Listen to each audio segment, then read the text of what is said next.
Did you know only 28% of the STEM workforce is women? STEMHerstory by Dija Lizel.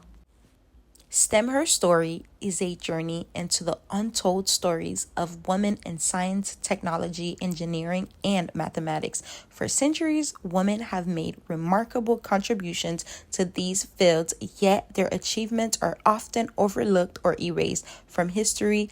Today, women continue to face barriers, gender bias, lack of representation, and limited access to mentorship.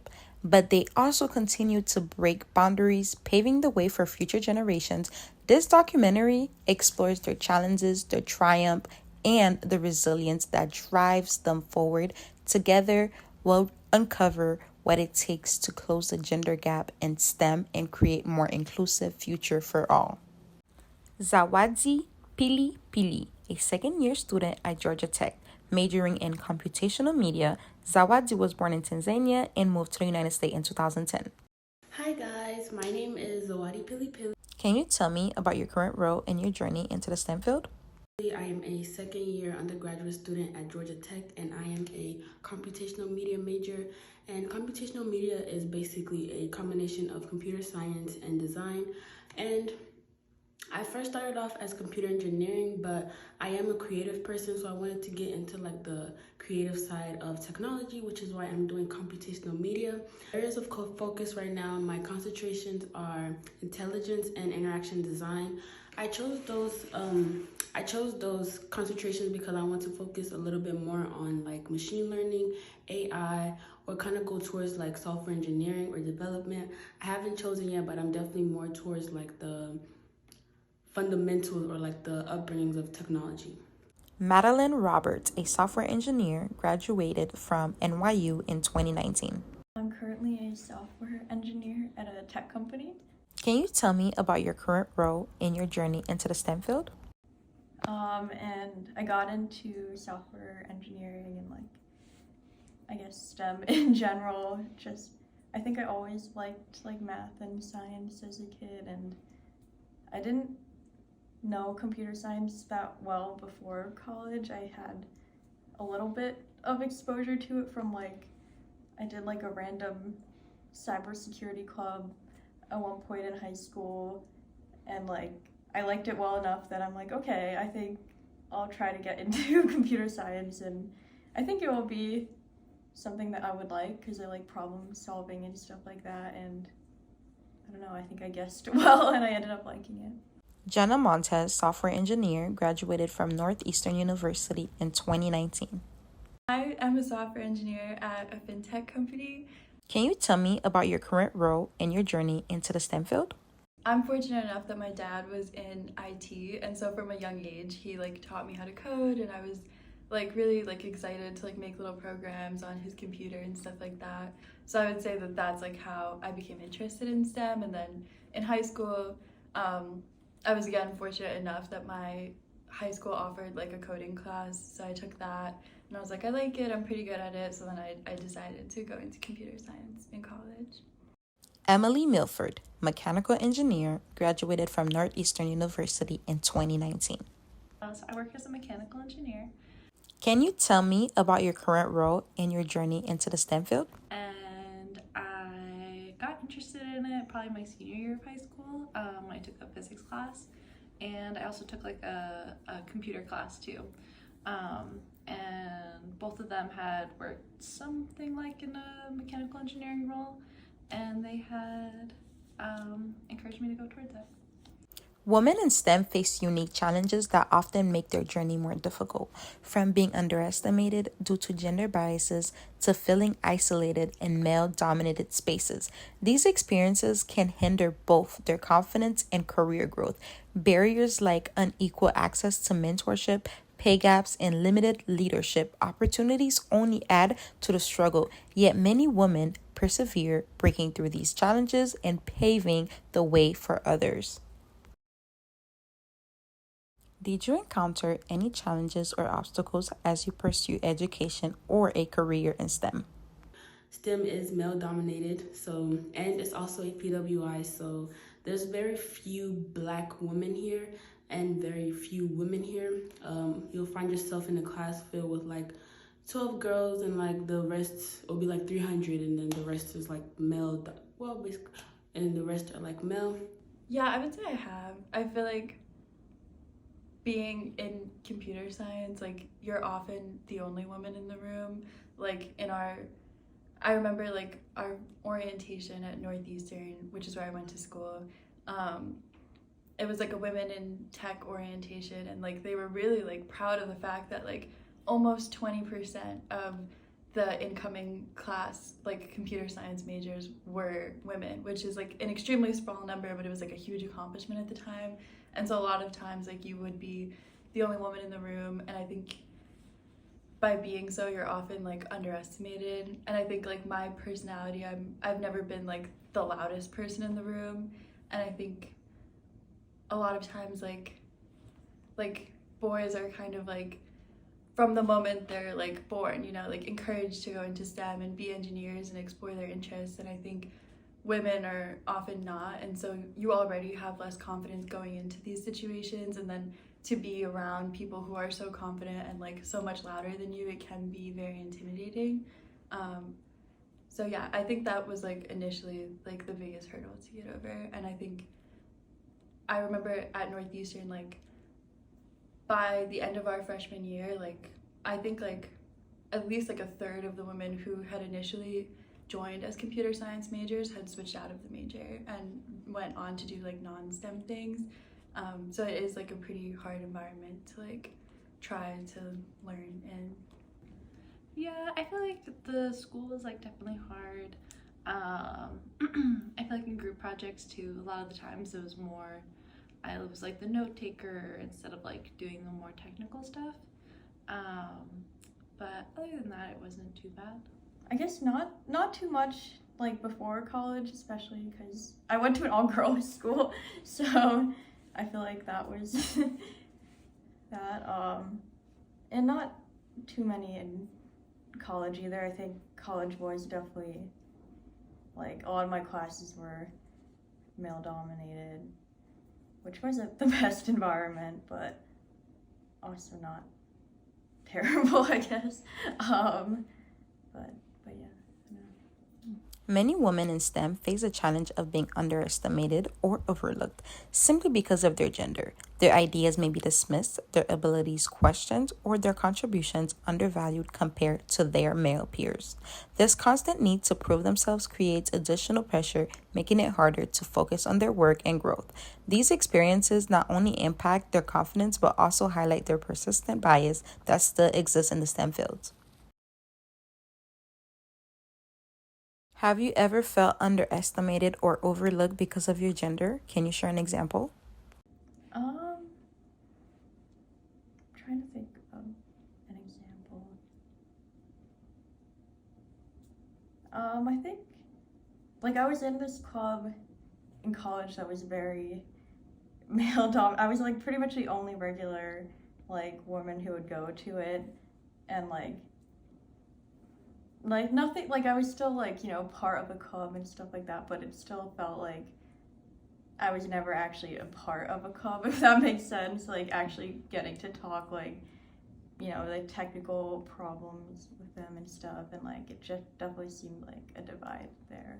But Yeah, I think so. Like a lot of times, like in group projects, like the guys would just take on all the technical things, the building things, doing all that sort of work, and then I would really more lean into the planning things, like planning the meetings with professors, or we need this facility and we need to send this email.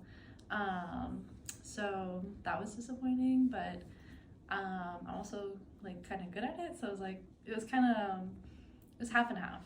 Mental part of STEM, there's a lot of like drainage.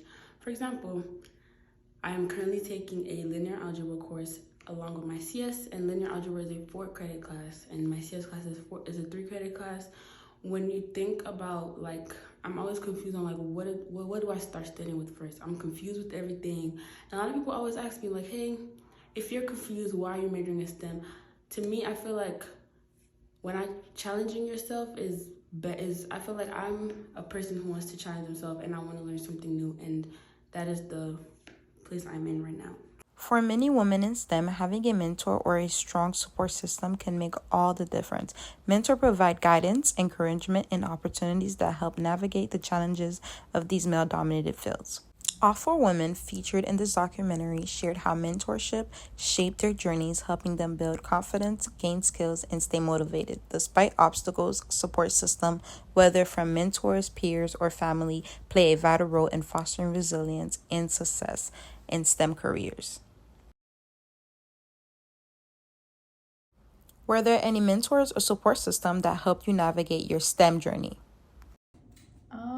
I definitely had really great mentors when I started working at my first, my second internship, I guess.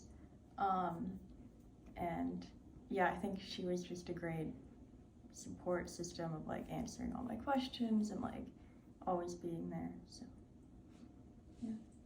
Mentorship plays a very, very important role, especially when your mentor is someone who has the experience that you want to experience.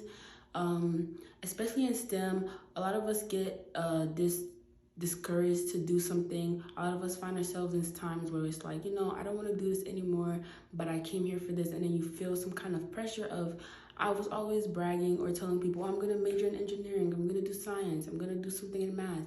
But then you come and you experience that and it's like, I can't do this anymore. Mentorship I feel like it puts you in the right place, especially if you and your mentor connect well. If you're in STEM, I highly recommend getting a mentor because throughout college, you will go through a lot of phases of, oh, I like this. And then I'll be like, no, I don't want to do this anymore. No, I want to drop out. And that is kind of where I'm at right now. But I feel like, again, I do love challenging myself. And I know for a fact that I will make it out of here. And at least 4.5, 5 years, however the case may be, I will get my degree.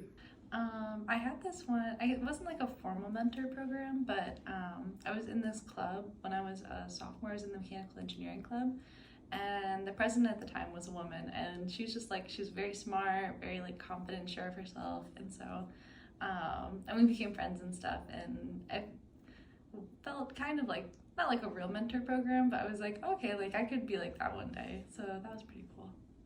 I think they're super important. Like, I think just being able to see someone who has been through it and like has succeeded in a position of success, like it really does like inspire you a lot. And like just having someone to be able to help you navigate things, like I think especially like in my experience, like there are a lot of subtle things that you have to navigate being the only woman in the room, like it might be like subtle cases of like misogyny or like sexual harassment, and like personally, like I have been blessed to have like women engineers in my life who were older than me, who were able to help me like navigate these things appropriately and like give me advice, and just like having someone to like talk to about imposter syndrome, because I think that's something a lot of women struggle with and it's not very openly talked about in the workplace, and so when you might be feeling like you're the only person that's not qualified to be in that room, but then you see someone that you look up to and they're able to be like, no, I feel the same way to this day, but I'm still here. I think it helps a lot. So I think mentorship is like honestly one of the only reasons that I've been able to like stay in the field that I'm in. Are there any program or initiatives at your school that have helped you feel more supported in STEM? Computational media here at Tech is not well known. There's only like around 300 to 400 kids majoring in the major. So I did my research and they gave me a list of career options that most of the computational media students who graduated from Tech have went into. A lot of tech consulting, software engineering, software development, really depending on your concentration. And I was like, that is very interesting. And the design part, personally, to me, is the best part. What steps do you think workplaces can take to address unconscious bias or gender stereotype in STEM? I feel like addressing unconscious bias like is pretty difficult, like, and I don't think that that's something that like HR trainings can honestly like really just like solve. So I feel like the solution would just be to put more women and like especially women of color into positions of power, like people who might not already have these unconscious biases. Like I think they should be the ones that are in charge of hiring, and like they should be the managers and the ones in power, and I feel like that would probably solve the problem. What type of messaging or content do you think would inspire and resonate with young women considering a STEM career? If you are interested in STEM, it is very important to do your research. You don't just want to be like, oh, they make a lot of money. Computer engineers make a lot of money. Computer science majors make a lot of money. You have to do your research. Is this something that you are capable of doing? Is the work going to be something that you are interested in? Are you capable of challenging yourself? How much are you willing to put in as far as discipline and you having to have time where you have to say, like, okay, no, I can't go here. I have to study. What do you want, and what are your interests? Those things, well, your interest, your effort, the amount of maturity and discipline you have is very important when you're trying to major in STEM. This is not something like where you'll have freedom always. There's times where I have to kind of tell myself, like, I have to study for this exam. There's times where I've had to sacrifice having fun time. So you have to kind of do your research before going to coming into STEM. Another thing is school choice. Now, school choice is very important, and Georgia Tech is a very rigorous institution. And even though I love it here, so there's times where I just feel like I'm stressed out, but I'm always thinking about the future because I'm saying the person in me is not a quitter. And I did this for a reason, and I do have interest in what I'm doing, and I know that school is not easy. Don't ever think that school is easy. STEM is not easy. Any major, there's no such thing as an easy major because you still have to put in that effort. I think it'd be really helpful for like young women to just see women being in STEM, doing what they love and like thriving. But at the same time, like I do feel like I was saying earlier, like a lot of I think the reason that a lot of women don't make it very far into the STEM field is because they're unprepared for all the challenges that they're going to face. The stories shared in this documentary shows us that success in STEM isn't just about talent. It's about focus, determination, and hard work. These women remind us that staying committed to your goals, even in the face of challenges, is key to breaking barriers. Achieving success, mentorship, advocacy, and perseverance are vital, but so is believing in yourself and your ability to thrive. Let their journey inspire you to push boundaries and make your mark. STEM Her Story. The story continues with you.